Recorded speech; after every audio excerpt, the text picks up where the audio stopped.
bring it on. We want all manner of discussion and questions.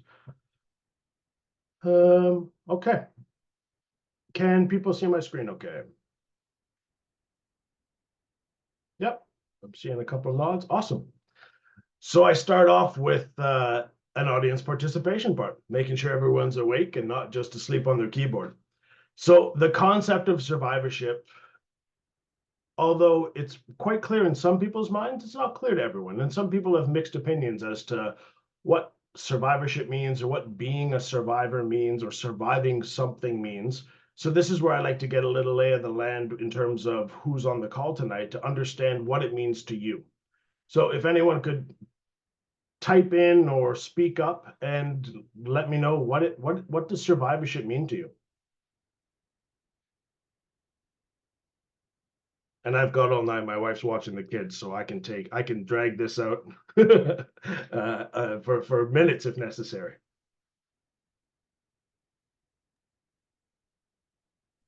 Christine said being cancer free. Living disease free. Love it. What else?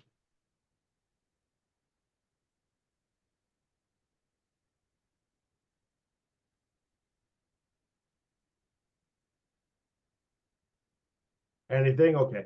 I'll work to earn your trust tonight. So There's another couple more. They're coming in. Oh, nice. Getting back to normal activities, moving on with my life. Love it. Getting rid of those dangerous friends. Still alive. I'm still here. Amen. And not in a religious way. That's an agnostic sort of, or a secular amen, as in I hear you and I feel you. I love all of those answers. It can be an intensely different meaning for different people. When we ask in larger groups, we typically get responses like being independent, not just living, but living well and surviving from the moment of your diagnosis.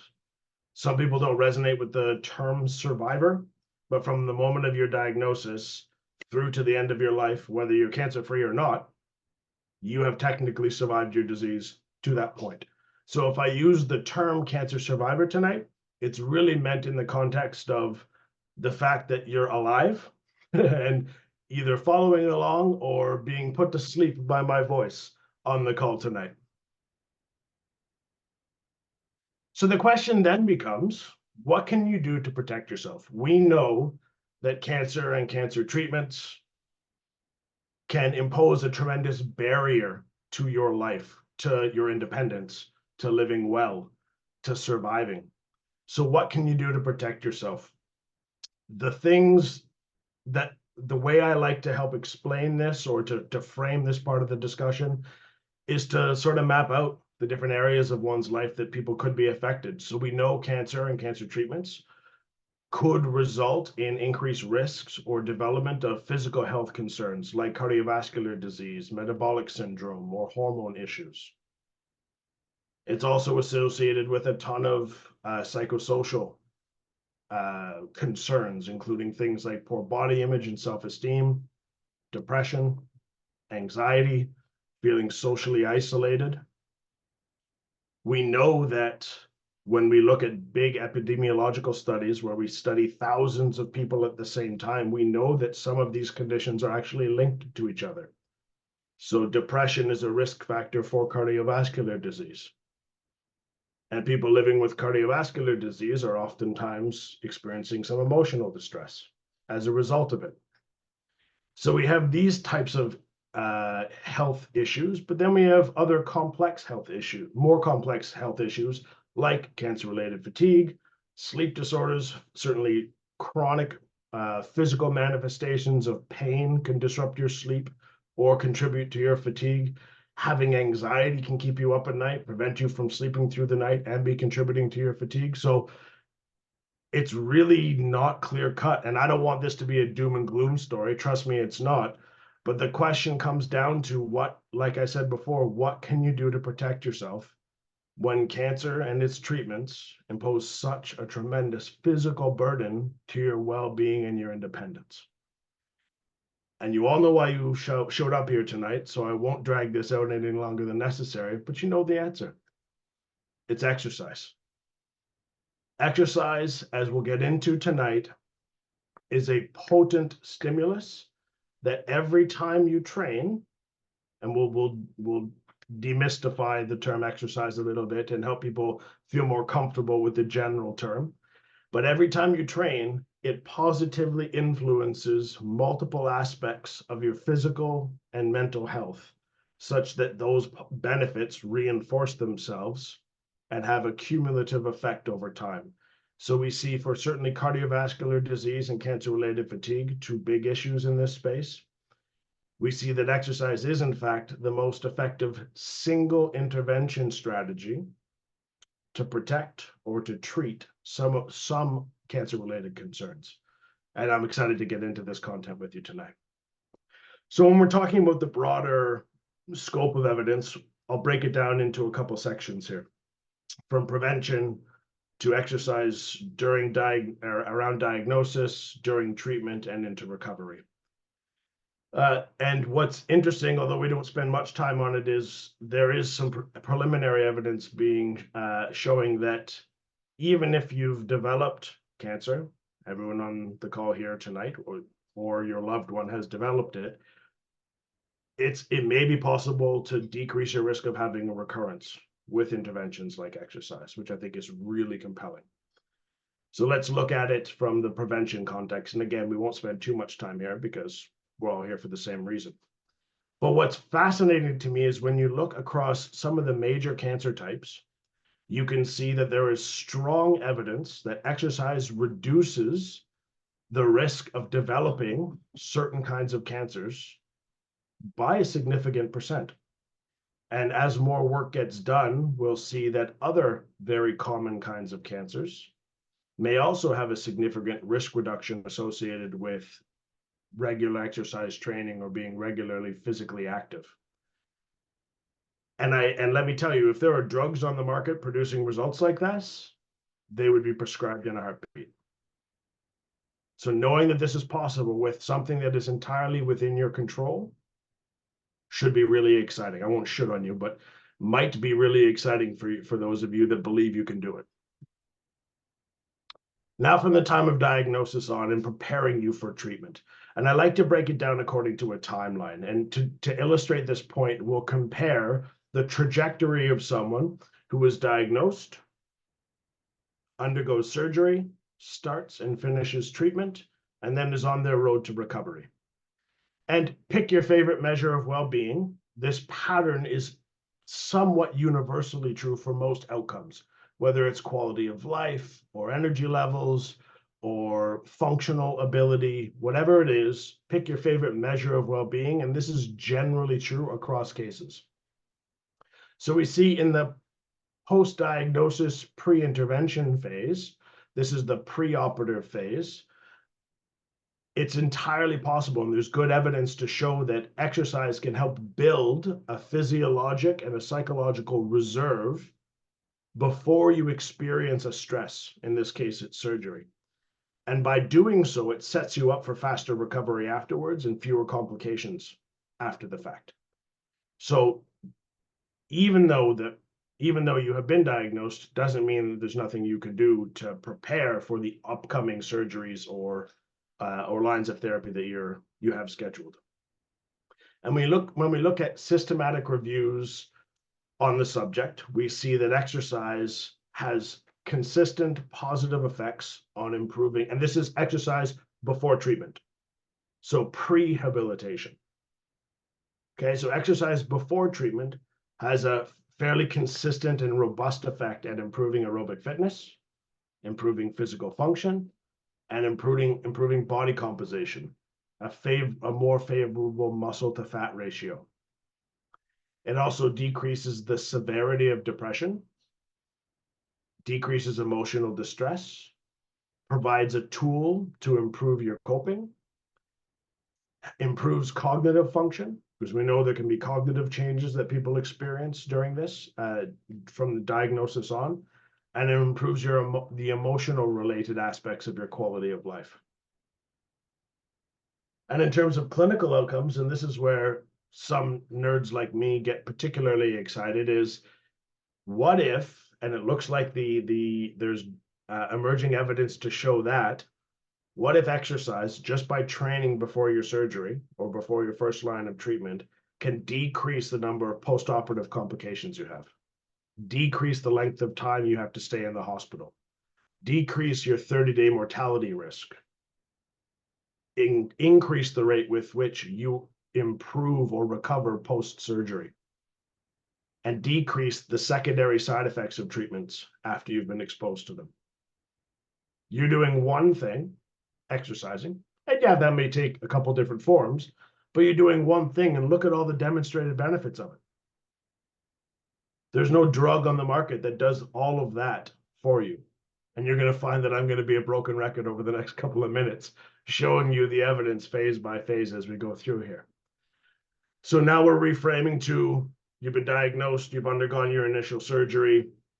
Now we're looking at some of the primary lines of anti-cancer therapies. So if we've done our job right, compared to people who didn't exercise, who did not do any training, following that injury of the surgery, there was a pronounced decline in quality of life, energy, physical function, emotional well-being, whatever it is. And conversely, if you can build that physiologic reserve, you're in a much better position to tolerate that stress. And it looks like it can set you up to be in a better position to start your next insult or your next line of therapy that will stress out your body. It's necessary because we want to rid ourselves of cancer, but it is another stress. So exercise is a positive stress or a eustress that can be used, to combat the distress experienced by some of these more aggressive types of treatments. Same thing when we look at large evidence where they compile large evidence in the form of systematic reviews and meta-analyses where they combine the findings from all different studies. We see that exercise during radiotherapy, chemotherapy, and hormone therapy is still able to improve your fitness, decrease your blood pressure, improve your body composition, improve your blood counts, help buffer against chemotherapy-induced anemia perhaps, and maintain better white blood cell counts, decrease your fatigue, and simultaneously bolster your energy. It can similarly help you maintain higher levels of quality of life, better cognitive ability, and improve your sleep quality during treatment. And there is also some evidence showing now that exercise may decrease the number of side effects experienced during treatment. And as an extension of that, we know that treatments get stopped or interrupted or paused when people's side effects become too severe. So there's a lot more work to be done, but preliminary evidence is showing that if we can decrease the side effects experienced by people undergoing therapy, we may end up improving treatment completion rates, which means you have a better likelihood. It improves your chances of survival because you'll be able to receive a greater dose or more of the prescribed dose of the therapy for your type of cancer. So it can be a nice medical adjunct to the therapy. And there's some pretty cool studies that I can talk about if people have more questions about this, about how this is working in the real world. But I'll save that for the end for the Q&A time. And then looking at the last phase, where I think many of you are, but perhaps not all of you, in the recovery phase. Same thing. So look at the difference in where people end up if they have been trying to maintain their activity and exercise throughout, a quick recovery post the completion of their therapy, and perhaps better than where they started, versus people who have not been able to experience the same benefits of this protective intervention. But as you'll see tonight, I don't want this to be a shoot, I missed the boat kind of story. It's never too late. And there's some really cool evidence that I'll get into to illustrate that this is in fact the case. Even if you haven't benefited from exercises protection up until this point, there's still a lot that it can add to your survival or in your quality of life in the months and years following the completion of your treatments. or help you tolerate treatment for the remainder of the time that you'll be on it. Look at the consistencies here. So it's exercise in the post-treatment setting is improving aerobic fitness, physical function, decreasing the frequency and severity of fatigue, improving your body composition, and for people who have bone mineral density issues, can also help improve your bone mineral density. It's associated with decreased emotional distress and decreased cognitive challenges, as well as we see that it's one of the most potent interventions to reduce cardiovascular disease risk. It can also improve your lymphedema risk, so reducing your lymphedema risk. And both exercise and your fitness levels, there's more and more data now showing that they're one of the most robust predictors of mortality in people 5 and 7+ years post-therapy. So the more you can do to improve your fitness levels, starting today, the more protection you will receive from this type of intervention. This is a lot of data. I don't want you to get bogged down in the numbers. Let's just look at some trends. So there's 2 sections to this graph. On the left-hand group of columns here, we're looking at physical activity before diagnosis. And on the right-hand group of columns, we're looking at physical activity after diagnosis. And they're looking at cancer-specific mortality and all-cause mortality. And this is, again, what they do. They compile the results of many different studies to look at the combined effects and look at how consistent the trends are for most of these more common types of cancers. Exercising before your physical activity or maintaining higher levels of physical activity protects against cancer-specific and all-cause mortality before your diagnosis and cancer-specific and all-cause mortality after your diagnosis.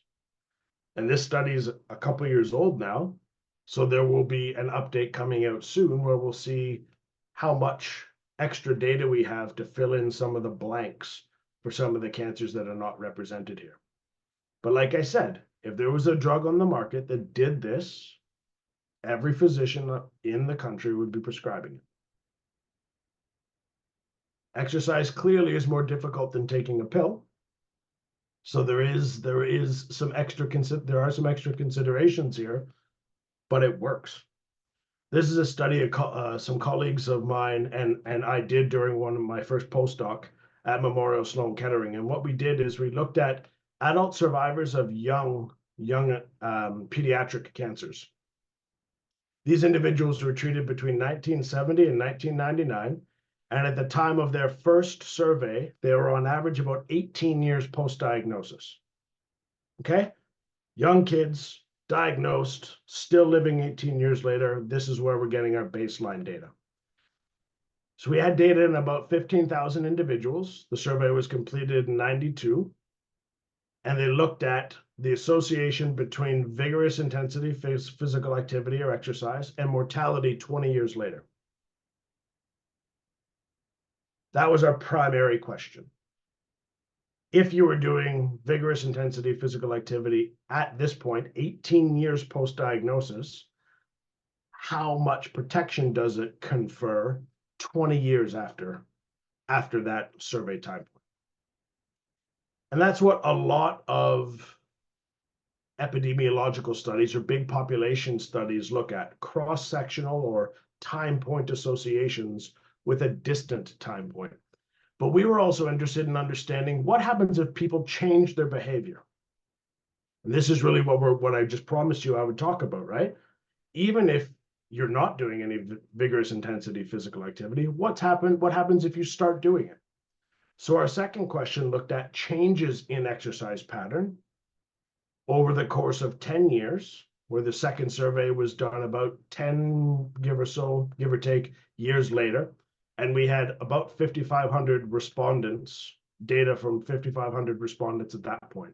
And we looked at their risk of mortality 8 years after that. So 2 questions. At one time point, how protective is exercise? And then what happens if you change your behavior? How protective is exercise? So if we look at vigorous intensity exercise, and I know a lot of people will pucker and shy away from the monitor when they see the word vigorous and hear me talking about vigorous. Vigorous is individual to you. So we'll get into some examples of how this is actually achievable for, I would argue, almost everyone on the call, if not everyone. But vigorous intensity physical activity and mortality risk. And what we found in our analysis is there was a sweet spot where the risk reduction was greatest, about 15 to 18 met hours of work per week. I'll describe what a met hour is. It is not being on a treadmill for 15 to 18 hours a week. That's bananas. Nobody has time for that. So people who were doing no vigorous intensity activity versus people who were doing 15 to 18 met hours of vigorous intensity physical activity. And we saw that there was a 42% risk reduction in mortality just by being a little active with the right intensity of activity. And to translate that into terms that we would understand, 15 to 18 met hours of work per week is the equivalent of playing a game of badminton or soccer for an hour, dancing for 30 minutes 2 times a week, and biking for 30 minutes 2 times a week. That is 15 to 18 met hours of work per week. So it's enough to get your breathing up. It's enough to make you perspire a little bit. That's the amount of exercise. So don't be intimidated by the 15 to 18, because I would argue that most people, even if they start less than that, could work their way up to that. A 42% risk reduction is massive. Remember, that's one question. Our second question is, what happens if people who were doing nothing before change their behavior? So what happens if people who weren't doing any vigorous intensity exercise at survey 1 change their behavior, and after a 10-year follow-up period, and then what was the risk of mortality 8 years after that? So There's just by adding, sorry, Scott. There's just yeah, a question. What is MET hours? yeah, MET is an acronym. It stands for the metabolic equivalent of task. 1 MET worth of energy is how much energy we are all expending right now. It's your resting energy expenditure. And what we have done, by we, I don't mean me, I mean we as in exercise scientists have done, is we've put metabolic measurement systems on people doing all kinds of different physical activities, from housework to sports to recreational activities and everything in between, even like religious activities they've measured. And they've calculated the average multiple increase in energy expenditure for all of these commonly done activities. So 2 quick examples to bring it into context is walking at a normal pace versus walking at a brisk pace. Walking at a normal pace has a MET value of 3. That means to walk at a normal pace for an hour, you use 3 times more energy than you do at rest for an hour. Walking at a brisk pace has a MET value of 4. Going for a jog can have a MET value between 6 to 8. So you can see the more intense your activity is, the higher the MET value is for that same hour of activity. And I can show you how to calculate what you're doing in real terms. There's some good resources available online, so you can plan out how much activity you're doing, how many MET hours you're doing each week. So if we want to stay online, is that clear, first of all?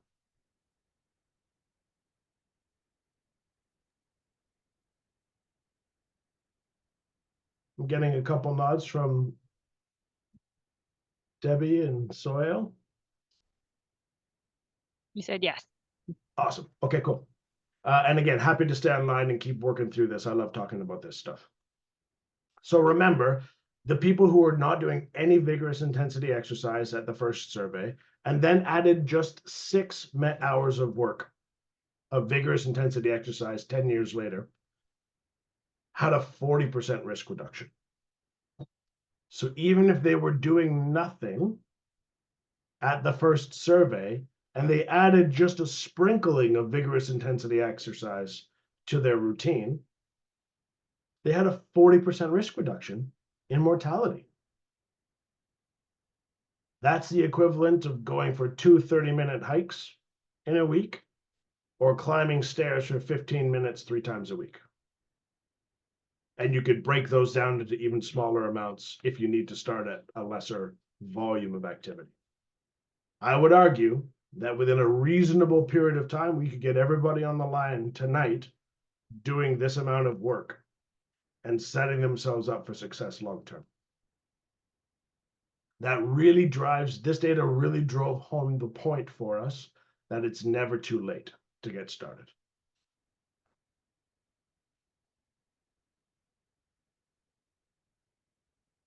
So what we see as a summary of evidence, exercise is feasible and it's safe for almost everyone.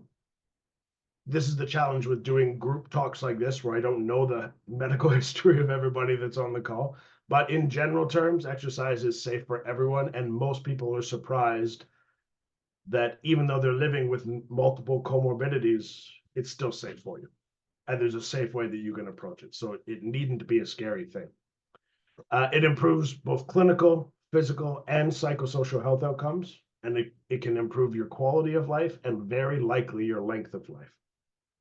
There is no single intervention that can do all of that for you.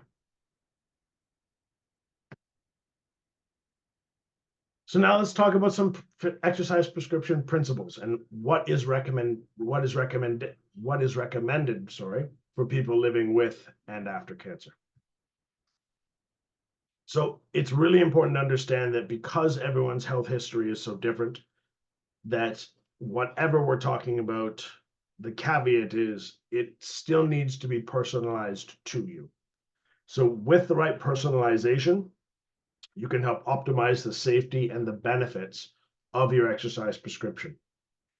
And the ways that we typically talk about personalizing the exercise is by personalizing the frequency, the intensity, the time, and the type of exercise that you're doing, not just based on your current health status, but also based on your goals. So what you would like to accomplish, because different outcomes require different doses and different types of exercise.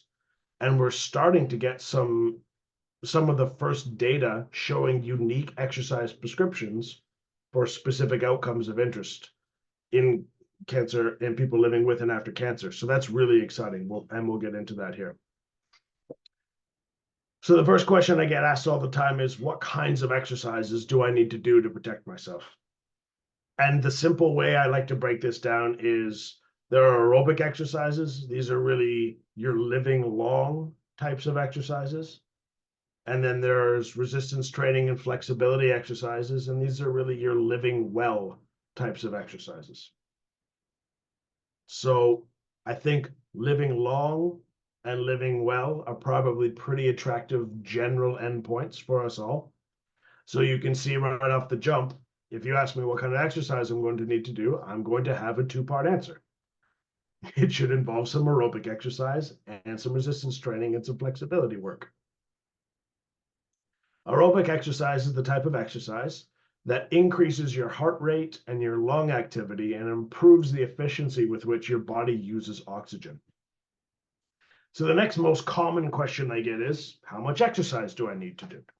And with a little time and experience, I've come to understand that what I'm really being asked is, what's the least amount of exercise I can do and still benefit from it? That's understandable. Not a lot of people have an intrinsic love for exercise, but we can get you there, at least extrinsically, and show you all the ways that it can help you.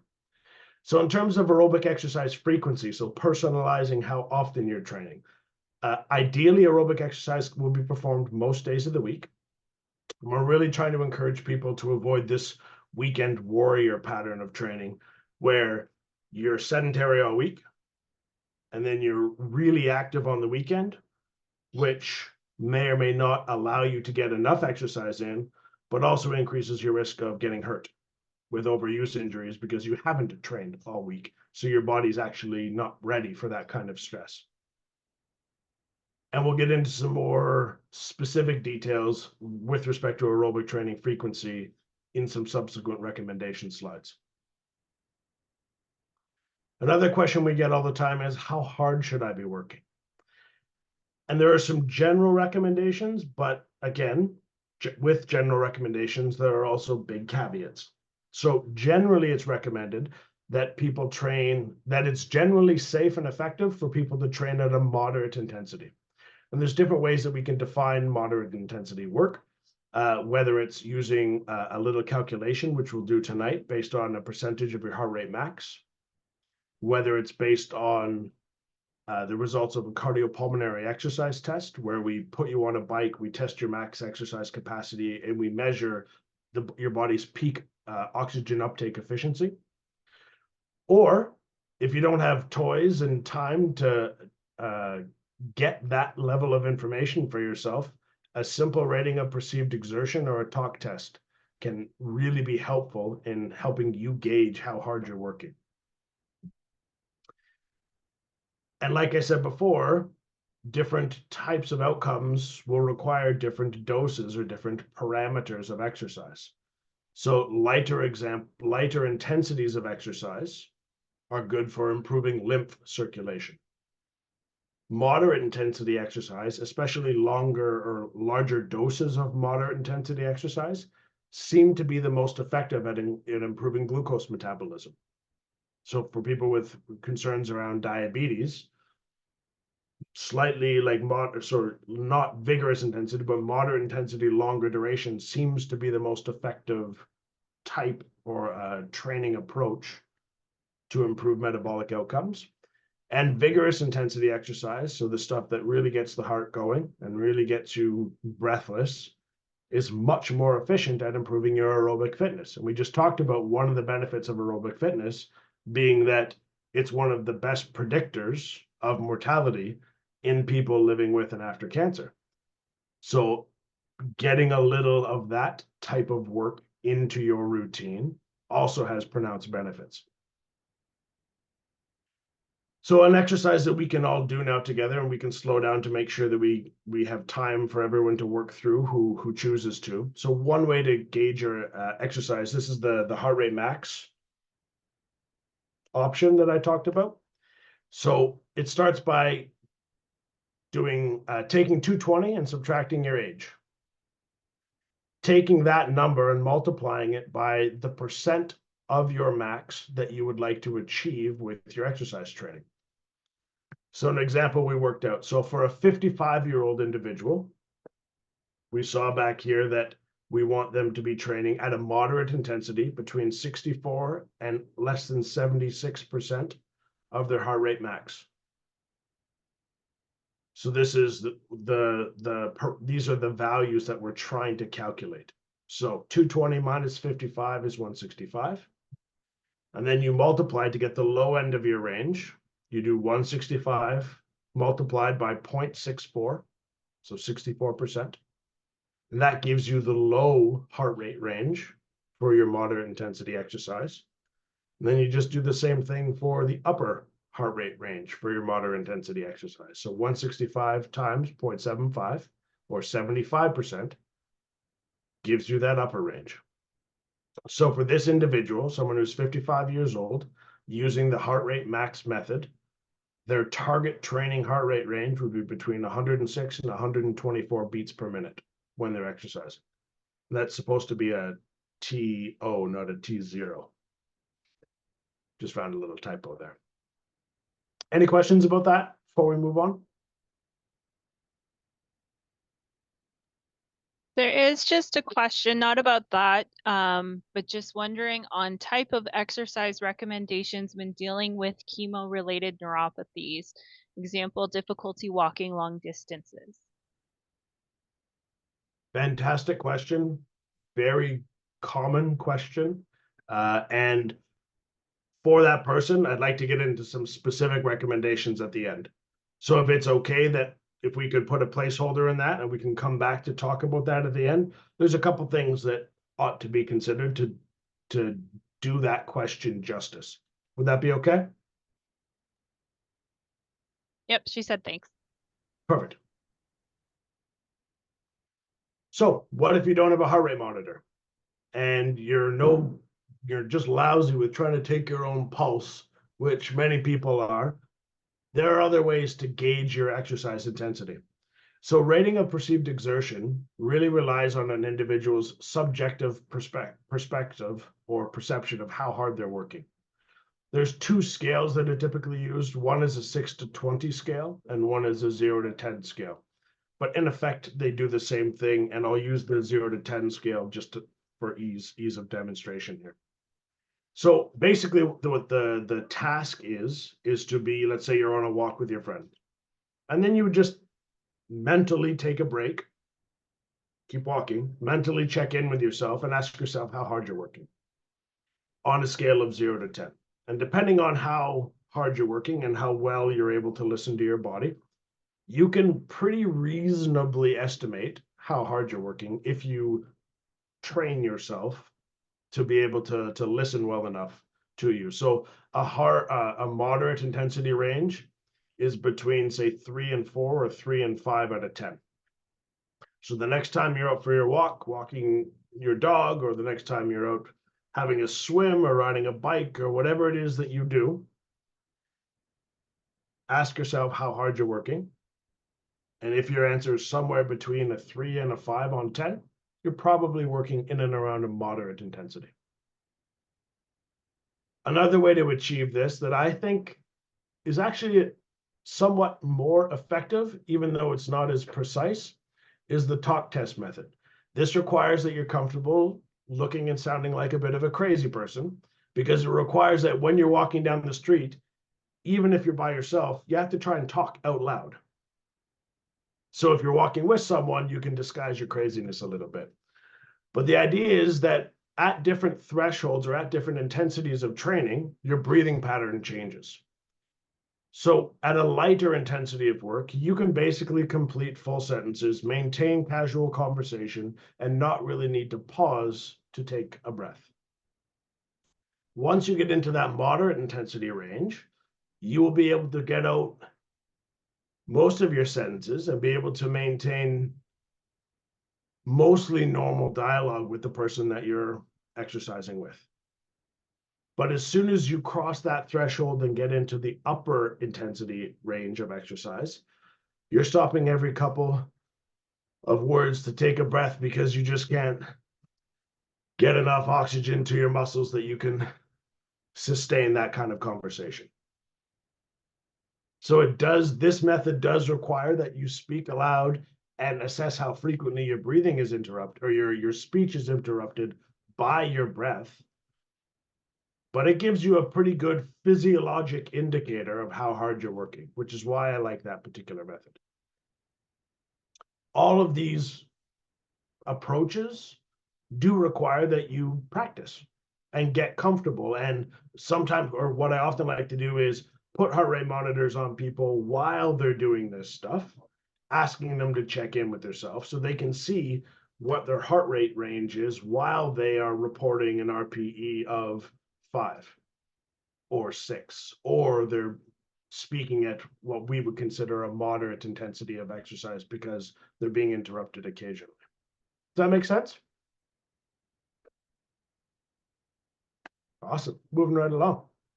So the general recommendation in terms of exercise time or the duration of sessions is that people try and accumulate at least 30 minutes of exercise per session, targeting up to 150 minutes of moderate to vigorous intensity exercise per week.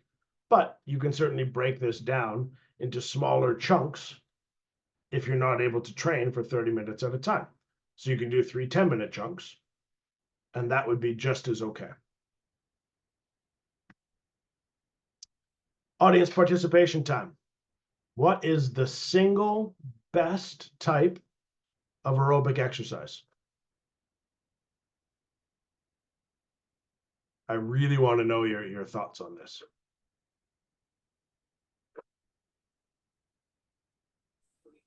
Swimming. Swimming is a great one. That's Running. one There's vote for swimming, one vote for running. all of them. Walking, Someone's inside my head a little bit. jogging. The very best kind of aerobic exercise is the exercise that you'll do. Whichever form of aerobic exercise you can get off the couch to do is the best kind of aerobic exercise for you. So you don't need to feel obligated to go swimming if you hate going swimming or riding bikes or playing soccer or whatever. Find something that you enjoy and start there. If it's popping on the headphones and dancing around the kitchen while you're cleaning a little bit and to the point that you're feeling a little flushed at the end, that's a great place to start. In terms of resistance exercise, this is a different type of stress that you're imposing on your body. And what you're really trying to do is increase the strength and the density of your muscles and your bones by lifting a weight against gravity, resisting a force. It helps this type of training. I said it's the living well type of exercise. It helps your day-to-day get much easier, whether it's carrying groceries, doing work around the house. This is the type of exercise that will make your day-to-day be a lot more enjoyable. And certainly also strengthens your bones again, like if you have any of those concerns. Aerobic exercise that's that involves impact will also do that. In terms of the general recommendations, it's at least 2 days a week, 2 sets at 60% or higher of your 1 repetition max. We can get into some of how to measure that later. 8 to 15 repetitions per exercise. So the idea here, to combine some concepts, is you want to lift a weight that's heavy enough that you can't do it while maintaining good technique more than 8 to 15 times. By the end of that 8th, 10th, 14th repetition, the weight should be so heavy that you physically can't do it while maintaining good technique. You reach a failure point. That is a really important, although less comfortable, but a really important objective when you're resistance training, because if you don't apply enough stress to the body, you won't experience the physiologic remodeling that you're interested in. That will make you stronger and that will make your bones become more dense. Okay, so underdosing exercise can be just as demoralizing as overdosing exercise, because if you're underdosed, you're doing all this work and you're not really experiencing any of the benefits.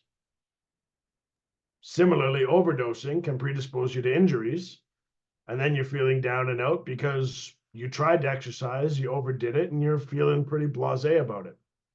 So speaking to someone, as we'll get into, speaking to someone to help guide you through this, like the Renew Exercise program, can do a lot to decrease barriers and make you feel more confident to engage in the right type and the right intensity of exercise that you need to experience benefits.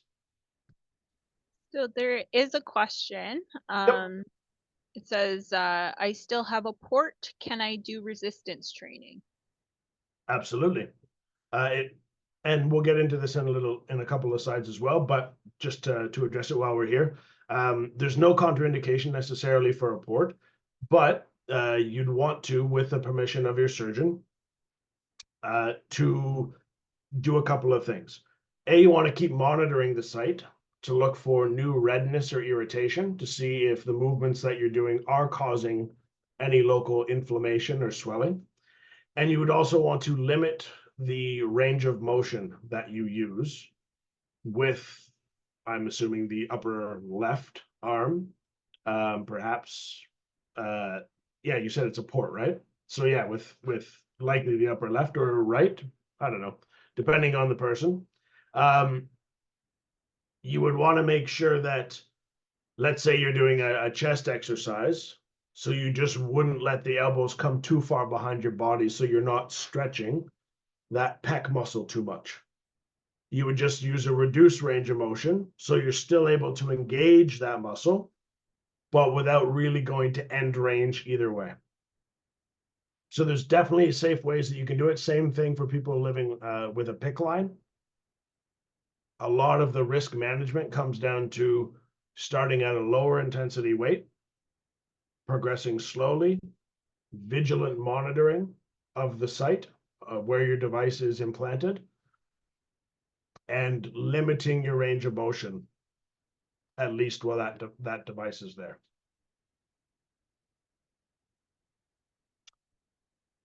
So different ways that we apply resistance to the body. Calisthenics or bodyweight exercises are tremendous, often overlooked and undervalued, but there's a lot you can do to stress out your body just by using the weight that you're carrying. Certainly adding free weights, elastics, weight machines, there's all sorts of different ways that you can apply stress to the body. And again, same as the aerobic exercise, find something that you have access to and that you will do and stick to it. Start there and then stick to it. Stretching and flexibility are also really important to help reduce injury risk and help maintain a functional lifestyle. There aren't specific guidelines from organizations like the American College of Sports Medicine for people specifically with a history of cancer, but there are general guidelines for people for how often people should be stretching. And those guidelines are 2 to 3 times a week, 2 to 4 stretches per muscle. You should stretch the muscle to a point where you definitely feel a pull, but not a pain in that muscle. Hold each stretch for 10 to 30 seconds. And there's different ways that you can apply these stretches. So some more dynamic stretching are great for pre-exercise warm-up and cool down. And then there are other types of stretches like static stretching and PNF stretching that really help lengthen the muscle belly or the length of the muscle that you're actually trying to stretch. Now, I would argue you could be stretching every day. And for people who have flexibility concerns, 2 to 3 times a week is safely improved upon up to daily stretching. There's no real injury or no real risk of injury as long as you're not pushing to a point of pain when you're doing these stretches. Some other important considerations especially for people who are less familiar with exercise, but things that are often overlooked and not well explained in the first place. So why we warm up. A good warm up involves 5 to 10 minutes of light to moderate intensity aerobic exercise. And the goal is, and even like your light intensity work should be maybe in the first minute or two, and then you should be increasing the intensity of your warm up to get to a point where you're working at more of a moderate intensity. The goal here is specifically to increase your core temperature. When you increase your core temperature and increase the lactic acid production in the body, your body undergoes a change where it makes the blood vessels that feed your core, it constricts them, and it pushes more blood to the periphery, to your working muscles where your arms and legs need the extra oxygen being delivered. And the benefits are a little different depending on whether you're doing aerobic exercise or resistance exercise after. If you're doing aerobic exercise, it actually allows you to deliver more oxygen to the working muscles. If you're doing resistance exercise, you don't really rely on oxygen-based energy production as much for that type of exercise. But what it lets you do is help you clear the metabolic waste products. So when you're lifting those weights and your muscles start burning, being warmed up and having more blood flow to the periphery actually helps you recover better in between sets because you can clear those metabolic byproducts faster. Similarly, the cool down is often overlooked. Again, 5 to 10 minutes going in the opposite direction now. You'll probably be working at more of a moderate intensity during your session, a moderate to vigorous, but then you start at a reduced intensity, making it progressively easier and easier the closer to the end of your cooldown that you get. And this is a really important, but for anyone who's experienced this, you'll know right away when I describe it. When you're doing something that is strenuous and you stop cold. You start standing still. One of the things that people often experience is a dizziness or a lightheadedness. That's because our bodies are built for and is really good at pushing blood away from the heart. But once it gets down to your capillaries, where all the gas exchange happens with the muscle, your blood pressure is essentially zero. So you have no driving force returning the blood against gravity to get back to your heart. So you imagine if you're working hard, your heart rate's 140, 150 beats per minute, and you stand still, you have lots of blood going away from your heart, and you've shut off your blood return. So the first place that you'll notice that lack of blood is in your head. That's why you'll get dizzy. And by continuing to move at a slower intensity, your veins are full of one-way valves. So every time your muscles around your veins squeeze, they push the blood from one section to the next section, all the way back up against gravity to get back to your heart. So that cool down is also really important to make sure that you don't increase your risk of injuring yourself by falling over, so your body doesn't have to work against gravity to get blood to your head. Hydration. People often experience dehydration for different causes, but the idea is you want to pre-hydrate, so you want to drink water before you start to exercise, and then make sure you have water with you and you maintain your water intake throughout your session, especially for longer sessions and in climates where the ambient temperature is higher. And breathing. Obviously, if you're not breathing right during aerobic exercise, you won't be able to perform very well. So that will be a self-correcting problem. But something that we want to be mindful of when we're doing our resistance exercise is that you don't want to hold your breath when you're lifting the weight. I'm going to misquote the numbers, but I'll send them to Shannon so she can share it. They actually put in indwelling catheters in people to see how high blood pressure gets when you hold your breath and you lift a heavy weight. And it's some crazy, like over 200 number that most people wouldn't believe.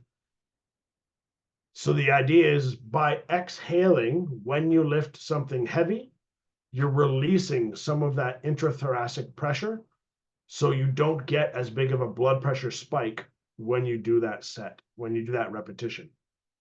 So you want to exhale during the work phase of the movement, and then inhale as you're returning to the starting place for each exercise. We know that exercise can be done safely. I have been developing rehab programs and running studies for years with people everyone from people living with early stage disease to advanced disease, with and without bone metastases and other organ mets. Very, very, very rarely do people end up hurting themselves as if things are properly prescribed and progressed. So it's, even if you feel like you don't have the confidence that it is safe for you to exercise, speaking to somebody who knows can help decrease your anxiety around it and help make sure that what you are doing is optimized for your safety and your benefits. We really want to emphasize not pushing too hard and personalizing your exercise so that you're working within your current abilities, always pushing to the edge of that current ability to slowly increase your capacity. We know that from many studies on the subject, exercise will not make people's treatments less effective. In fact, quite the opposite, it seems to be. Exercise will not make your cancer or any of your side effects worse. There are a couple exceptions to that, maybe some painful peripheral neuropathies. So those are some additional considerations we can get into later. But for most people, we like to recommend making sure that your doctor is informed that you're interested in doing some exercise and that you have medical authorization to begin it. Even though some doctors don't know as much as you would expect them to know about it, it's still good to have an informed sort of overseeing, or have your doctor being able to oversee what you're about to embark upon and make sure that they don't have any, that there aren't any contraindications or reasons why you couldn't safely do those types of exercise. I'm sure that's something that Renew screens for. Shannon, is that the case?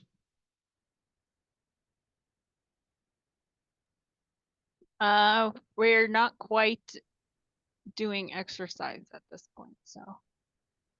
But is medical authorization required for people who are doing it? Yes, there is a clearance from the oncologist that has been overseeing their care. Perfect. So getting started, start low and progress slow. This is especially true for people with concerns around lymphedema, but it's a safe place for anyone to start, especially if you don't have much of a history engaging in exercise regularly. Monitoring your intensity is really important. As we've described, there's a couple different ways you can achieve that. But in order to make sure you're getting the right dose to benefit in the ways that you want to benefit, intensity is important, both from a benefits perspective and a safety perspective. And obviously wearing clothing that's appropriate for the type of exercise that you're doing in the setting. I can't tell you, so I ran a cardiopulmonary exercise testing lab at UHN for years. And I can't tell you the number of people that came in to do max exercise tests in huge winter boots or little like flip-flop sandals and super tight jeans and all kinds of things where you just think there's a disconnect between what you are trying to do and how you are dressed right now. So set yourself up for success and comfort by wearing the right clothing. As we discussed, drinking lots of water, exercising with a friend can be a great way to approach exercise in a safe manner. And then similarly, choosing exercises or activities that you're more familiar with will decrease your risks of injuring yourself during them. And with resistance exercise in general, technique is always your first concern. So it's always more important that you master the technique and increase your number of repetitions before you increase the weights that you're using. And obviously, again, I'm talking in a general public, on a general public platform right now. There are certainly instances where you can increase your resistance right away, but it's really, this is really geared for people that have less experience resistance training. And certainly we have to appreciate that larger muscles like your chest and your back and your glutes and your quads, they are bigger muscles. So you should expect to use larger levels of resistance, larger amounts of resistance, heavier weights when you're training those muscles than when you're training smaller muscles like shoulders and arms and so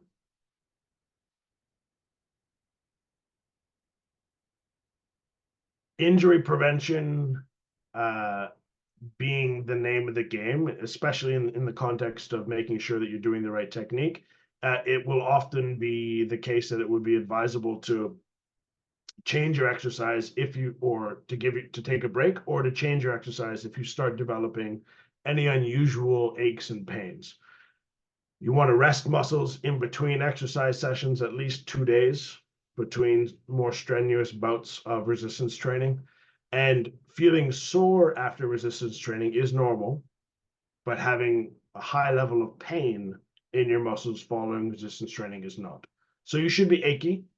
That ache is a reminder that you've actually caused small amounts of damage. And that damage in this case is a good thing, because that damage, once healed, is what's making your muscles grow and what's making you stronger. So that soreness is an indicator that you've lifted enough weight, but you don't want it to be to the point where you can't actually get up and function the next day. So I'm going to go through some of the general recommendations for specific outcomes now, and it's really interesting that the data is to this point. Before I get in here, are there any questions? And then once I'm in here, I'm going to skip by a lot of the details and really focus on some trends, because I'm going to give you all of this information. So I'll show you how to read these slides and these tables. But then instead of adding an extra 45 minutes to our talk tonight, I'll give you the tables, but I'll highlight some interesting trends as we go through. So any questions before we get on to this next part?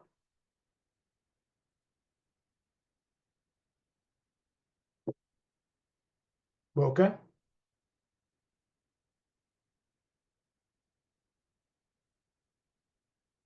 Check chat. Is it true that walking in the pool is part of resistance?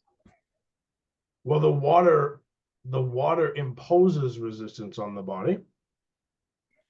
So that will increase the energy expenditure. Sorry, I'll bring you over onto the screen so I can look at you. So it increases the energy expenditure of the activity. Well, I But walk an hour a day, 3 times a week in the pool. awesome. Is that enough of a resistance? Because I don't get out of breath. I don't know. I'm not out of breath. Yeah, remember the intensity target for resistance training is doing something using a resistance that's high enough that causes you to fatigue in 8 to 15 repetitions. Okay. So walking in water is certainly adding resistance to your aerobic exercise, which is great because it increases the demand of that activity. But that is more aerobic exercise than resistance training. Okay. Thank you. Of course. So the general recommendation based on the most recent update to the guidelines is, if I can get this to work. There are a Uh, couple questions that popped ooh. in the Q&A and chat. I'm here for it. The one is HIIT good? HIIT is great. I love HIIT. I've done a number of studies on it. Again, higher intensities of exercise are specifically more advantageous than moderate intensities of exercise for certain outcomes. You always want to approach HIIT safely and making sure that how the exercise is prescribed is based on your current capacity. So generally safest to do if you've got a good way to measure your intensity and you've planned it out. And even certain patterns of HIIT seem to be different than others. I could go down a huge rabbit hole right now. So to be respectful of people's time, I won't necessarily go there, but I'm happy to stay on the line after the fact and get into it. There's two general types of HIIT: sprint interval training, where you train for, say, up to 30 seconds at a time at quite a high intensity, and then recover for a longer period. And then there's aerobic interval training, which has a longer duration of higher intensity work, 3 or 4 minutes.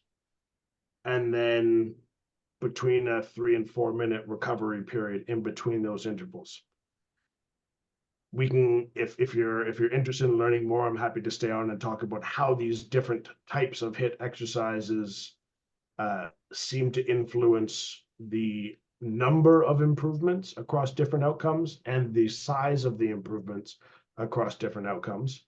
But in any case, doing higher intensity work gets you more return on your time investment, so you can achieve your total dose of exercise more quickly than doing lower intensity, longer duration work. Any others, Shannon? Yeah, the other is, you mentioned lymphedema. Are there specific exercises to avoid? Not necessarily. As long as your approach is start low and progress slow, I don't think there's any specific contraindications for any individual type of movement. Like we would work with people who have lymphedema or at high risk of it, doing upper extremity resistance training, and didn't have any exacerbations of it, but we were super cautious in our approach. So we used a low weight to start and progressed the weight slowly while we were monitoring for changes in post-exercise limb volumes. So as long as you are monitoring your lymphedema, your limb volume before and after your sessions, you'll know if there's an imposed stress that your body can't handle. So that would just mean you would either back off the intensity a little bit or stay there a little bit longer until you weren't seeing those changes before you progressed again. So there's some great physios who can help you with that sort of stuff as well. So just kind of a follow-up to that, are compression sleeves recommended during workouts? Highly. I wouldn't let someone with lymphedema train if they didn't have one.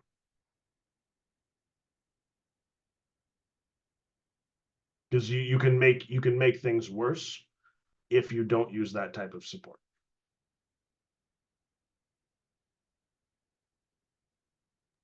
But again, it's only for people who have that condition or a greater risk of it. I'm not endorsing going to your local fitness store and buying 4 limbs of compression sleeves for everyone running around up there. Unless Renew has some branded ones that they're trying to sell, Shannon, but I'll leave that to you. Not at this time. Anything else? I think that's it for now. Cool. Okay. So the general recommendation based on the most recent evidence, again, this is the 2019 position statement, is that, come on now,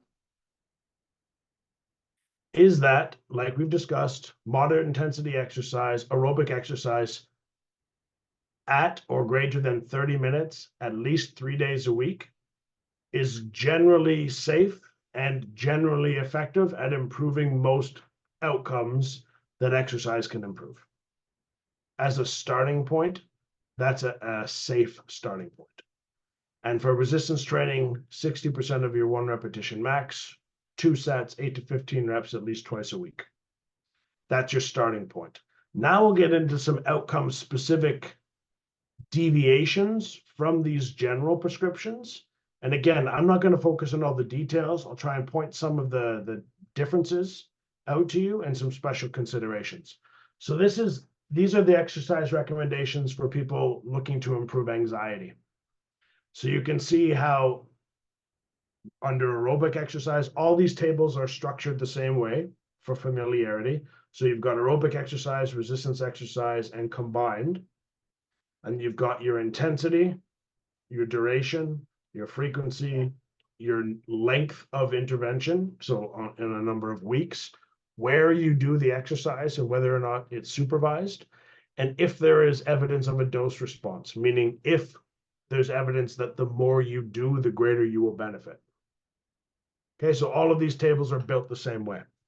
So the things that we'll highlight here are, there's really no evidence that resistance training improves anxiety, that aerobic exercise, specifically supervised aerobic exercise, seems to elicit greater benefits, and aerobic and resistance exercise, so combined interventions, seem to produce benefits in both supervised or mixed supervised, unsupervised settings. And that moderate vigorous intensity exercise is more beneficial than light to moderate intensity exercise. So if you're specifically looking to use exercise to help improve anxiety, you need to be working on the upper half of that range versus the lower half of that range. Now, there are some subtle differences when you're talking about depression here. So similarly, no evidence that resistance training improves depression. And it's not that there's no evidence, it's just that it's not as concrete. Similarly, you see that supervised or a combination of supervised and unsupervised interventions seem to elicit greater benefits. But there seems to be a ceiling effect for aerobic training up to 180 minutes a week, beyond which doing more aerobic exercise doesn't seem to be more helpful.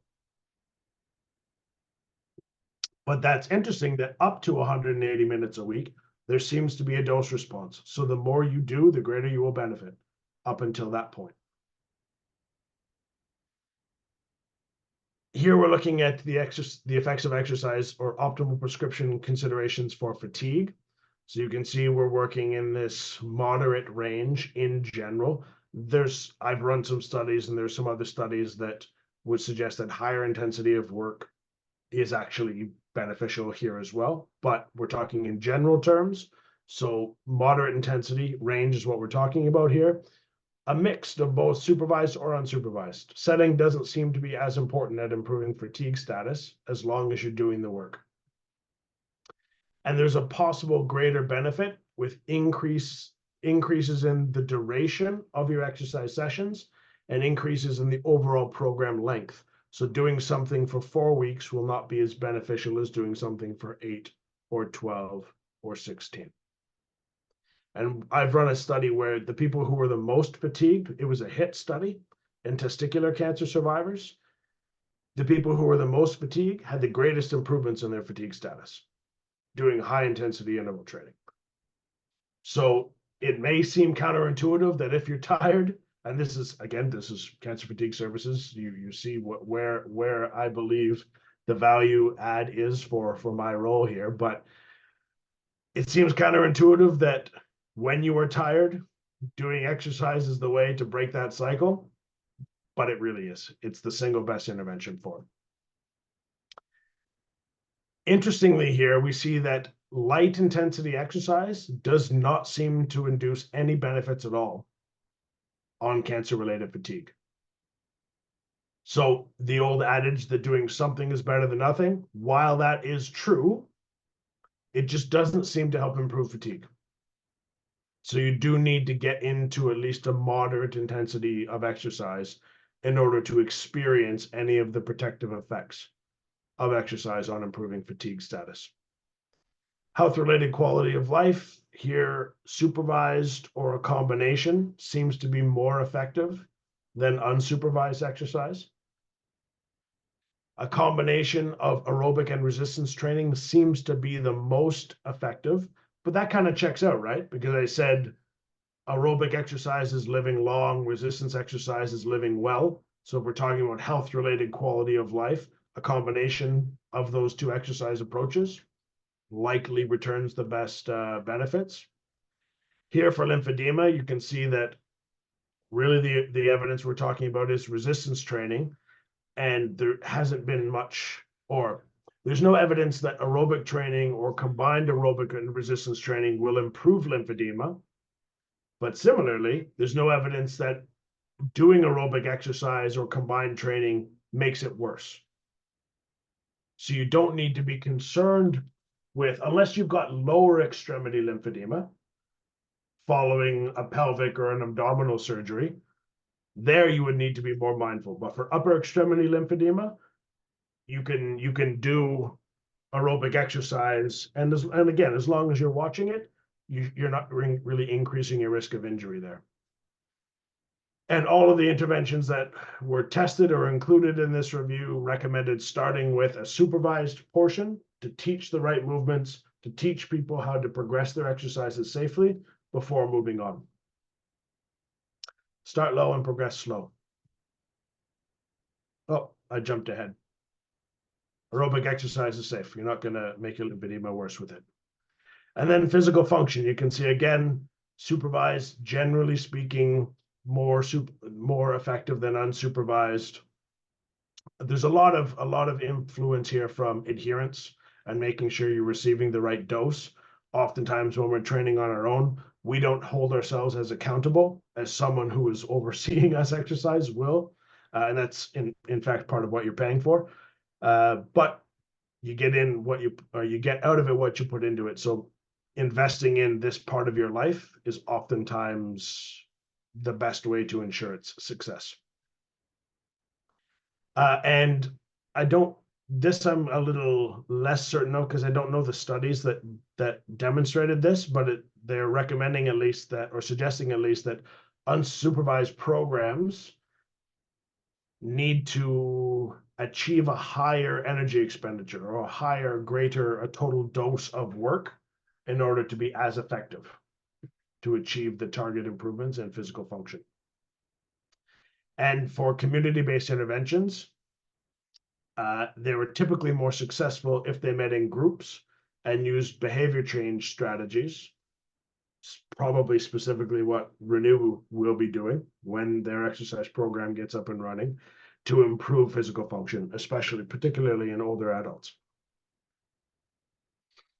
How are we doing? Do we have any wind left in our sails? Have I put everyone to sleep? Are we okay for a couple more slides? We're in the home stretch, I promise.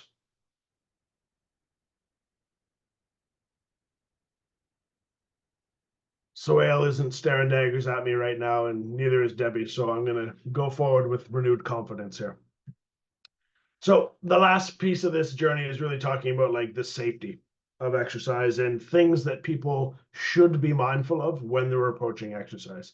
So clearly cancer treatments, chemotherapy, surgery and radiation therapy. These are really your local impact therapies, more or less. There are some exceptions.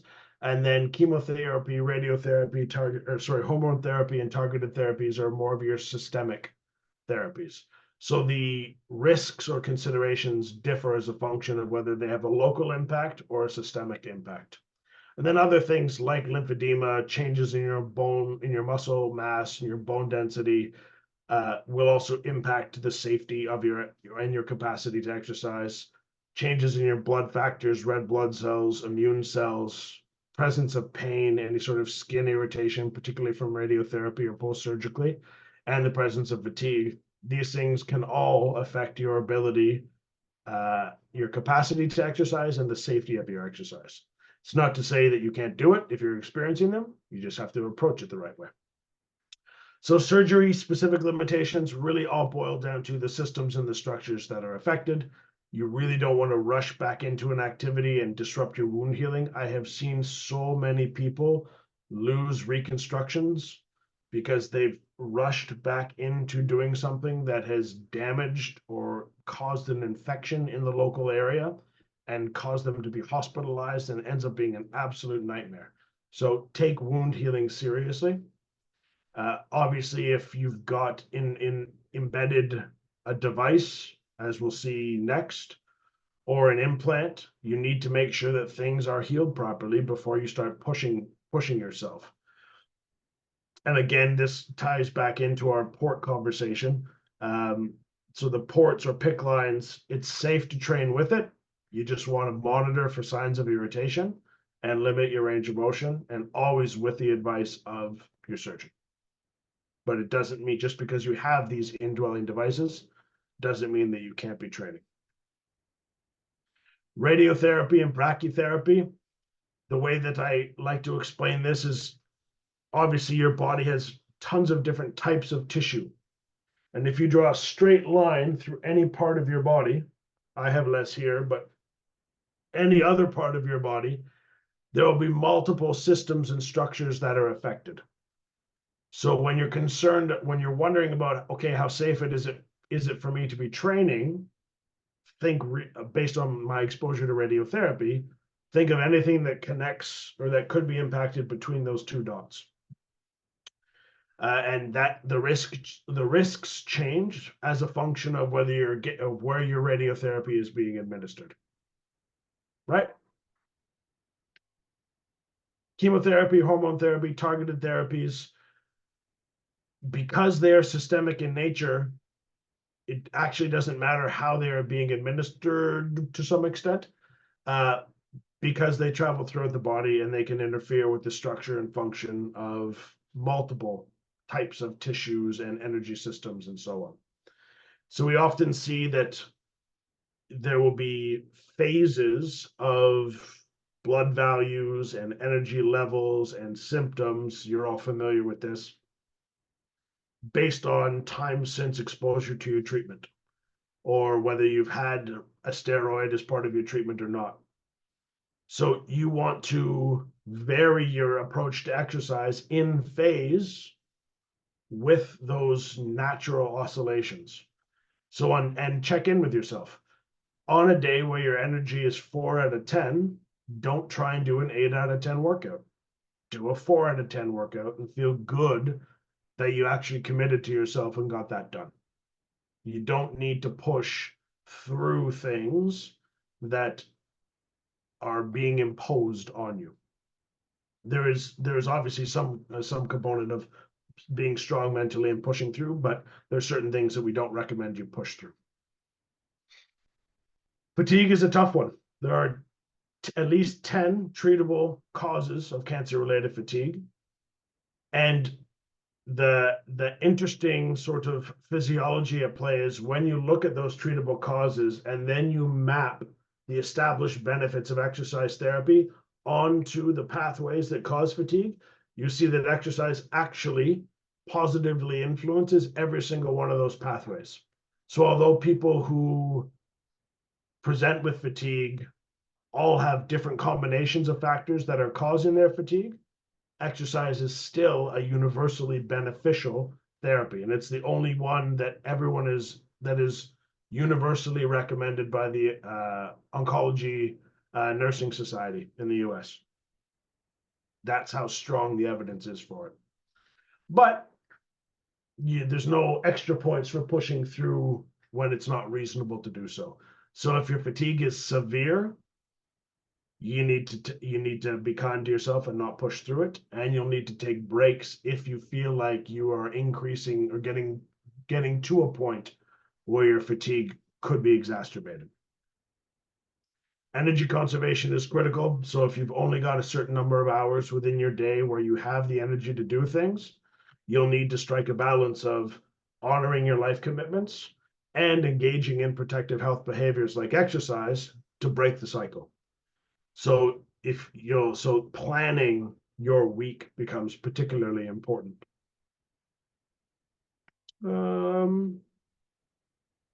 Yeah, I think this is all pretty self-evident based on what we've already discussed. And I just talked about that. Other things that are not necessarily cancer related, but ought to be considered when approaching exercise. Anyone who's got problems with balance, whether it's neuropathy related or blood pressure related, any dizziness or fainting spells, you would change your approach to exercise. People living with diabetes or uncontrolled heart disease, people with high blood pressure, bone, joint, or muscle issues, people who are pregnant or incontinent, just due to the aging process or secondary to a cancer treatment. These are all things that ought to be considered when you're approaching exercise. And there are safe ways that people living with these issues, these conditions, you can still train. But you just need to consider these things and plan appropriately when you're putting your prescription together. There are some red flags, though. Obviously, if you develop any sudden swelling, any sudden shortness of breath, or pain in the chest, your heart begins racing, particularly at rest, or if you experience any prolonged dizziness or lightheadedness, these are things that you'd want to get in touch with your healthcare team with about right away. If you find yourself beginning to bruise easily, if you start experiencing sudden night sweats, or you develop any bone or joint pain, and I'm not talking about like the hormone therapy related night sweats or the chemotherapy induced menopause related night sweats, this would be a new onset of it, or you develop any bone or joint pain. Any of these things develop, you definitely want to be in touch with your healthcare team. And if it's more severe or acute, like these ones, you'd go into Emerge or call 911. So the good news here, and this is we always like to end on a good note, is exercise is super simple. Just buy an exercise bike, and that's all it's required, right? I think Renew is going to sell some along with their sleeves, their compression garments, and then everyone will have no problem training safely, right? Or is that more of the reality? Having a poorly conceived, poorly executed plan almost predisposes us to failure. There is no quick fix. Without a plan, we will not get what we want from this. But there's definitely ways that we can help buttress our chances of being successful. Like I said in the past, talk to your doctor, engage professionals to help learn the right way to exercise and to develop a custom exercise program for yourself. Ideally, you would want to find someone who has experience working with people living with or after cancer. And don't be shy to ask for that experience, especially in the community settings where there are lots of kinesiologists, physiologists, physiotherapists who are quite learned and who have great experience. But if they don't have cancer-specific experience, they may not be equipped with the theory they need to fully and safely adapt an exercise prescription to your unique circumstances. So don't be shy to advocate for yourself and to ask for more information about what direct experience people have. And of course, know your limits, listen to yourself. We talked about that earlier, learning to listen to yourself. These are important to consider. Your exercise programs should be tailored to account for characteristics of your cancer diagnosis, the types of therapies that you have been exposed to or currently receiving. Certain drugs predispose people to certain adverse health outcomes. So like anthracyclines, for example, damage your heart every single dose. That doesn't mean you need to live in fear. It means you need to do something to counter that stress. Exercise seems to be a potent way of countering that stress. But know that if you receive certain types of therapies, your risks of secondary health complications has increased. So you would want to do aerobic exercise, not resistance exercise, to counter that specific stress, as an example. And certainly any pre-existing or other health conditions that develop during your cancer therapy ought to be considered when personalizing your exercise program. You will need to work around, not avoid, but work around any physical limitations you have. You want to definitely make sure that the person putting your program together is considering all of your health and performance goals, considering too what kind of history you have with exercise. Have you never done it before and you're starting out fresh? The approach to prescribing and initiating an exercise program will be different for someone like that versus someone who has a long history of exercising. And also, we know where we live. We know how frequently we have inclement weather. So if you only have an exercise plan that's based on being able to get outside, you're setting yourself up for failure. So you want to have multiple plans and fallback plans to make sure that you can account for all life is throwing at you here. So the first step in goal setting, like I said, isn't you don't just buy a bike and then all of a sudden you're an exerciser. The first step in goal setting is figuring out what is motivating you, what gets you out of bed in the morning, what do you most want to achieve in your life, what would make your life better or more exciting or more fulfilled if you were able to achieve any of these things or anything else for that matter. Start with the things that are most concerning to you or most important to you, and then target the first phase of your exercise intervention on addressing this. So figuring out your underlying reason for doing it is a really key first step.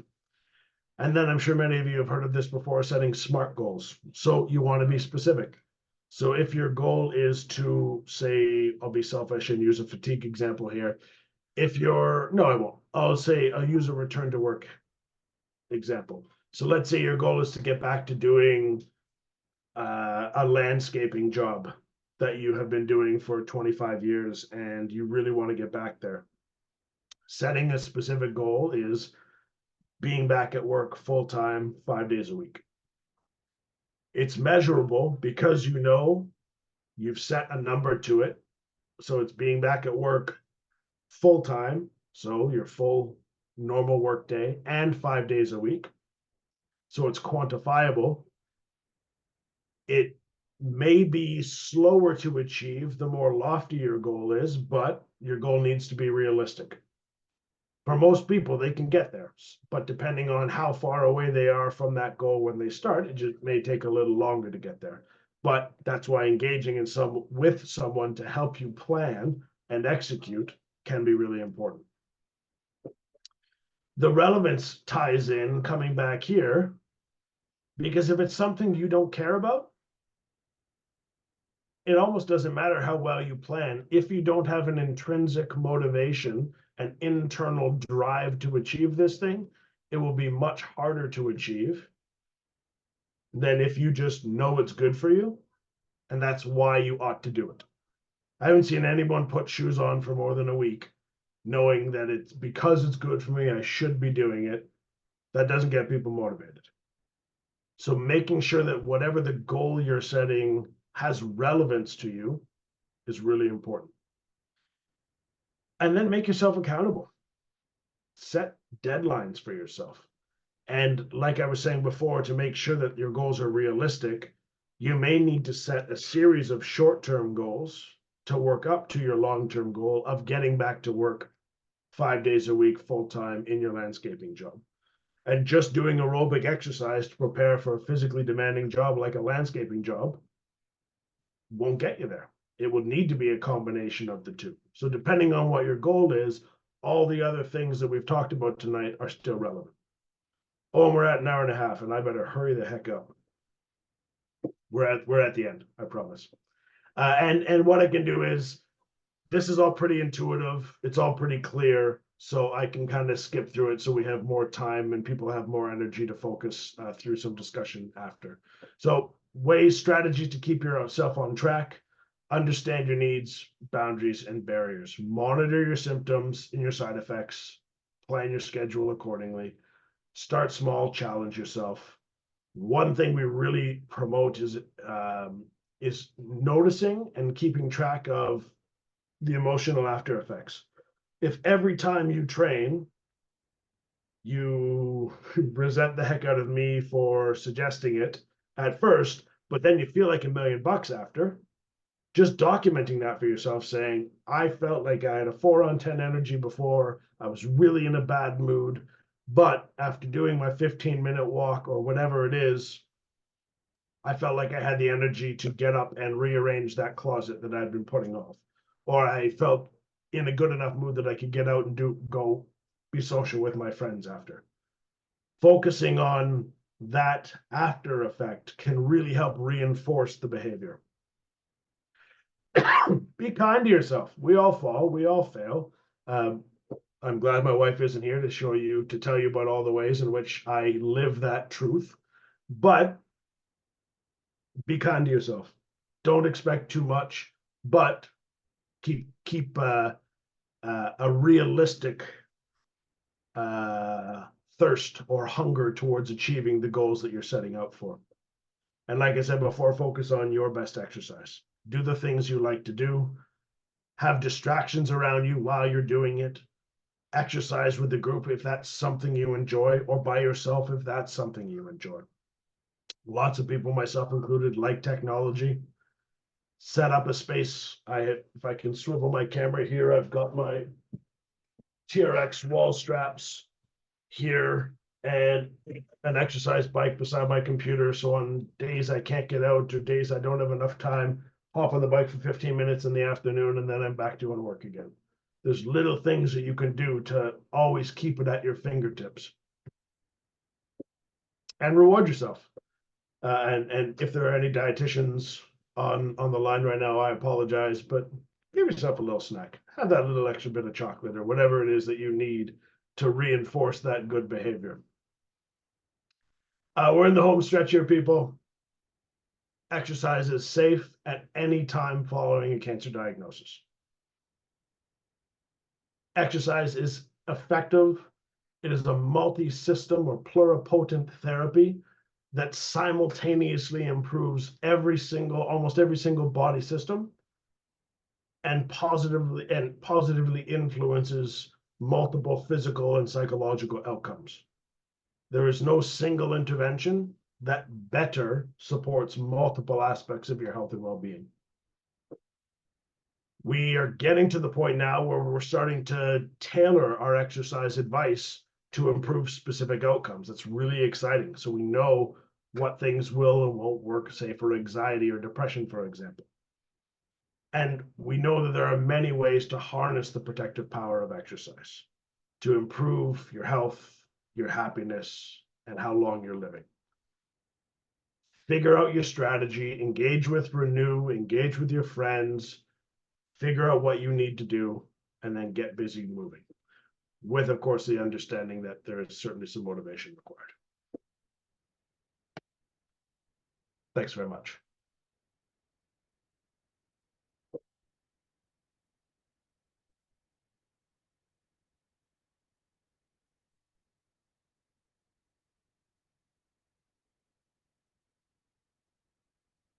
Any questions, comments?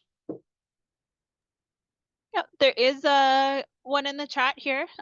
Says gained 20 pounds during and after treatment due to sitting a lot, not used to fatigue at this level and for this long. Joined a gym, but no experienced trainer available. Any recommendations? Definitely. If fatigue is an issue for you, we can certainly help you out. We've got remote services available, or if you're able to get up to the city, we can help you out there. A lot of our services are covered by OHIP, so there won't be anything out of pocket for you. And I think I'll talk to Shannon about this after, especially if fatigue is your predominant complaint or a major complaint in your life. You can come and do our full assessment, and then we can refer you back to whenever the Renew Exercise program is up and running. We can give you an exercise prescription to go back to your local gym or to the Renew Exercise program to complete there in a way that it's easier for you to do. We also do virtual training through our clinic, but Shannon, just for context, so I'm not sort of speaking completely uninformed here, when is the Renew Exercise program scheduled to kick off again? We don't have a date. So what we're working on right now is agreements with new gyms, because some of the gyms that we previously worked with are no longer in business. And then working on having the trainers at those gyms trained for cancer services. So there's a couple steps until we can get it established. We are hopeful to have a program running with the University of Windsor by summertime, early summer, midsummer. They have already completed the training there, so that's our first step. So hopefully we'll be able to offer that soon. Amazing. So yeah, so again, like just to make sure my biases are clear for everyone, obviously I have a company, Cancer Fatigue Services. We would welcome any and all people that have concerns that we are positioned to help with. I really liked the point that whoever asked that question made about the people at the local gyms not having the experience required. So what might be helpful then is something like it kind of described, where whether it's through an organization's website, so the College of Kinesiologists of Ontario have a website where you can look up their members. Canadian Society for Exercise Physiology has a website. We can look up their members. You can find people that have that experience, myself, members of our team included, that can personalize the program based on your health history. We have that experience, that cancer specific experience, and then you could take that back to wherever it's most convenient for you to train and know that you've done everything you could to approach it safely. Does that get at what you're asking?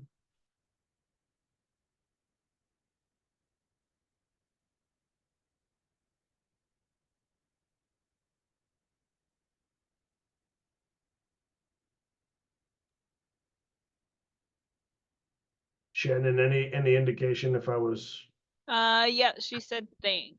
helpful there? She did, okay. Yeah, and then just another mention about the neuropathy. And then Yeah. Connie, we will share the slides with you via email, and you'll have the contact information with the presentation that's sent to you. Yeah. Okay, thanks. I found this very, very informative. Awesome. Super happy to hear that. Like I said, this is I love these opportunities because you don't get a chance to just get into the weeds of stuff you're really interested about too often in your day-to-day. So getting this information to people that can benefit the most from it is something I like to do. So that's fantastic. So the question about the neuropathy then. Holy cow. Okay, so depends on the kind of neuropathy. Is it a painful neuropathy or a sensory neuropathy where there's an absence of afferent or an absence of feeling coming from the sensors in your hands and feet? It's an absence of feeling, but it becomes painful if I'm walking more than 10 minutes. Yeah. Then it's like I got to sit down, and then my calves cramp up, and then it's just a mess. I had to get a ride home several times. So Yeah. So clearly, documenting and planning will be your allies here, and it won't be the quick fix that you're looking for, but there's definitely still a way to achieve it. So I've had the fortunate, I guess unfortunate for them, experience of working with people who completely lost feeling Mhm. in their feet, and they were scared to even leave their home because they Mm-hmm. would step down off a curb. They could not judge the force, the ground force at all, and they would collapse.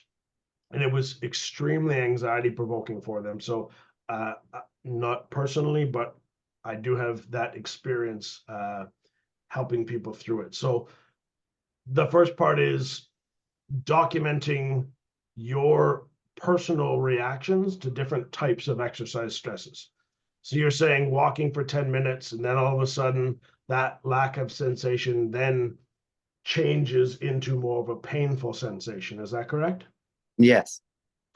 Is that a similar experience if you were to do an exercise that you weren't weight bearing for, like on an exercise, or like on a bike, for example, or in a pool where the water is lessening the amount of ground force that you're experiencing? I have a bad knee. I'm waiting for a knee replacement, so the bicycle is painful. But I was like walking. I was working towards like for the fatigue. I got a rowing machine, and it doesn't put the like I don't extend so much that it impacts my knee, and that I don't feel my feet at all, like because they're in the stirrup kind of thing, and I don't worry about it as much because it doesn't hurt then. But then my knee starts hurting. So I have to stop. So, But I was very, very active pre-cancer, and yep. that's why I gained 20 pounds, because I'm not used to sitting this much, but I can't do more than that without being totally done the rest of the day. Yeah, and that's that sweet spot that Yeah. you need to identify and then work and continuously push the boundary of. So there's different ways to approach it. Obviously, you would want to engage in a process of documenting your specific responses to the different types of training stimuluses that you have. So whether it's your rower Mhm. or walking, figure out where your thresholds are for Okay. pain, whether it's neuropathy related pain or knee related pain, depending on the modality. Hmm. Document that, and then work up to but stop short of that point.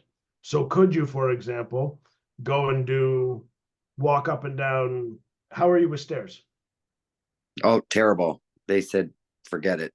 Like, Yeah, for stay. the knee, yeah. I do the baby stair, like, where you put the bad leg down first and then bring the good leg down and then the bad leg, and going Yeah. up, it's the other way. Yeah. Yeah. Okay. So could you strike a balance to increase the duration of your training time by combining the two? So Hmm. you go up to just short of where you start experiencing the negative symptoms associated with one training modality, Hmm. stop short, switch to the other one. Okay. So that you're not getting to a point where your symptoms are exacerbated one way or another, and you're able to have an additive effect. Like I said before, just because you can't do 30 minutes of exercise doesn't mean you can't accrue in one session, doesn't mean you can't accrue it throughout the day. Okay. So start with smaller chunks that don't exacerbate your symptoms, and then combine them in different ways to build up your tolerance. And some of the things that you're experiencing may be a hard, fast threshold for now until you're at a point where you can get some medical intervention to address it. Okay. The Thank knee, say the knee, for example. But Yeah.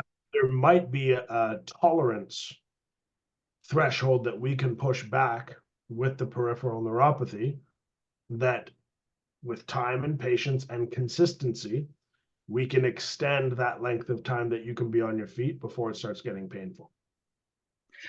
I had a question with regard to the neuropathy. If I'm walking along and yeah, it's tender, it feels like I'm walking on gravel when I get started.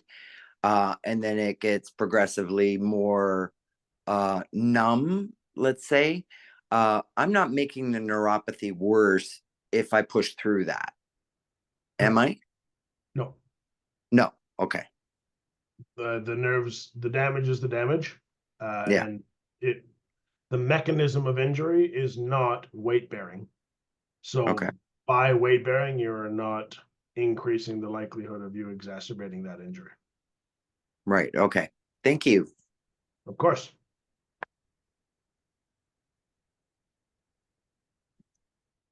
So there is another question in the chat. Any suggestions for neuropathy, pain, discomfort in fingertips or toes? In terms of, so yeah, I can pull suggestions out all day, but what specifically are you interested in, my friend? In terms of, are you just looking for like pain relief, or are you looking for activities that don't aggravate the condition, or could you expand upon the request a little bit, please?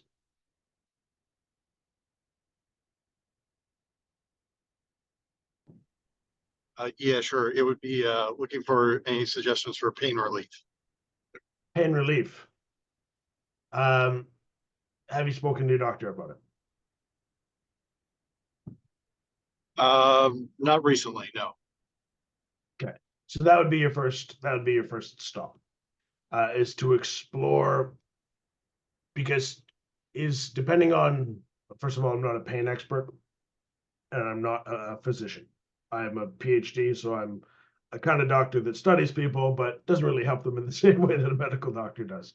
But connect with your doctor, find out if your whatever medications you are taking, or if you're not taking any, if there are any medication, if there's any medication optimization that can be done, that can give you temporary relief of the symptoms, but without increasing your risk of, say, hurting yourself or exacerbating things to a point where it's debilitating for an extended period of time. So for all of these, for any condition, any pain that people are trying to navigate, that one's predisposition may be to take a pain med, you want to make sure that the pain med isn't blocking important information that is actually helping to protect you.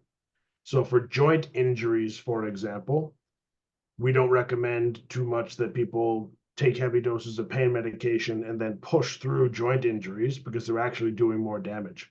In the case of neuropathy, like we just discussed, it's very, very unlikely that the activity that you're doing is going to exacerbate or increase the damage, but it still could aggravate your symptoms enough.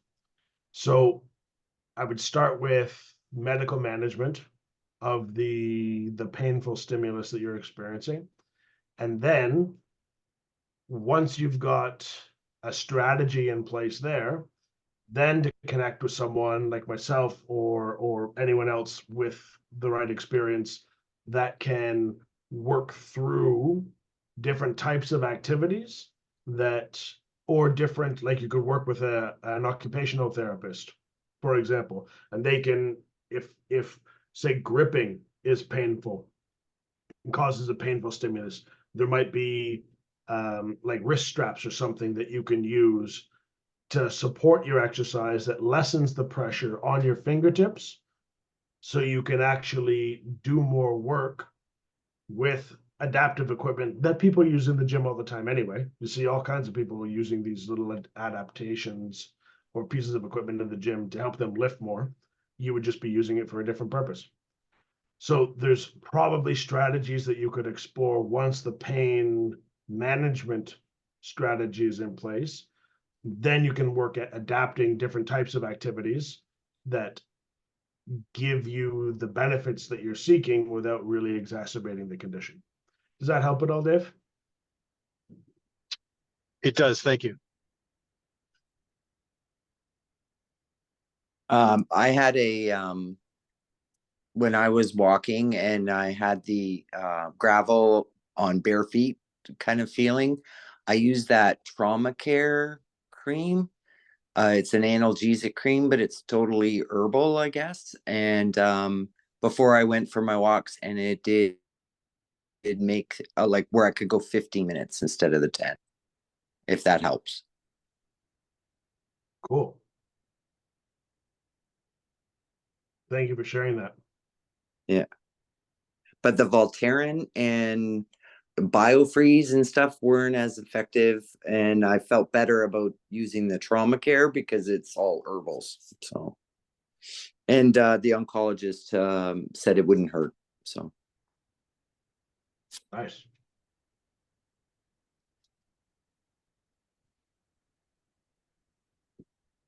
Anything else?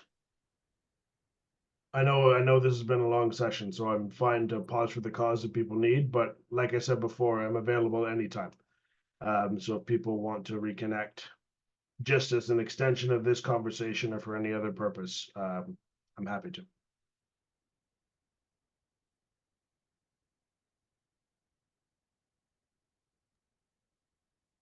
Not seeing any more questions in the chat. So that means either I've lulled everyone to sleep. It's getting on 8 o'clock. It's probably close to bedtime for some folks, so that might not be a bad thing. Or I've just done such a great job that I've answered all of your questions, which I don't believe either. So if there are any questions that come up, so I will be circulating the slides. I've got them all layered right now, so I've got to split them apart so you can see everything, but I'll be sending these to Shannon shortly. Once they're circulated, if people have more questions about the content or need clarification and everything, or want to see the original sources for some of the studies that I mentioned or cited in there, please let me know. Happy to share that stuff.